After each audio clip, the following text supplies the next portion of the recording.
Hi guys, samahan nyo nga ako magluto ng iba't ibang klaseng Korean banchan dito sa restaurant namin. Dahil ngayong araw nga meron kaming reservation. Ito nga palang unang ginawa ko kung namol banchan. Dalawa naman miyok chulkuri banchan. Nga pala guys, nakalimutan ko nga palang sabihin. Ang ibig sabihin nga pala dito ng banchan ay side dishes. Ito naman kusari banchan. Itong pang-apat na side dishes na ginawa ko nga itong itlog. Ang tawag naman dito ay al banchan. Bukod nga dito sa itlog na side dishes na ginawa ko dinagdagan ko pa nga nitong Korean fish cake. Tawag nga nila ay odeng. Ito nga sa kanila sa Korea, nakasanayan na nga nila kung kumain man sa bahay o sa restaurant man, ay meron mga iba't ibang klaseng banchan na nakain sa kanilang lamesa. Matapos ko na nga lutuin ng odeng, nagdagdag pa nga ako ng isang side dishes na ginamit ko nga ang Korean sausage. Ito nga palang Korean sausage, ang tawag nga pala dito sa Korea ay sausage. Diba marami na ako napakita sa inyo na iba't ibang klaseng side dishes dito sa Korea. May natutunan pa kayo sa akin.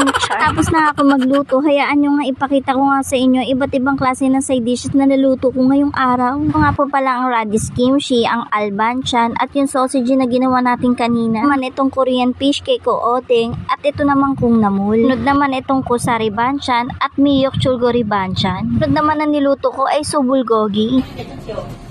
Ayun po, sister ko, buta. Chef na rito sa Korea, dati hindi nagluluto sa Pinas. Ngayon, napakagaling na niya magluto rito. Siya na po sikat na sikat dito magluto. Lahat po ng niluluto niya, sinusuka namin.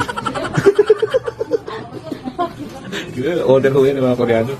Pulchi, kanain mo, nilulutuan ko lang sa Pinas to Ganun. Ngayon siya na magluluto. Ngayon, ang tingahugasan niya ng plato. Galing na siya magluto, sis.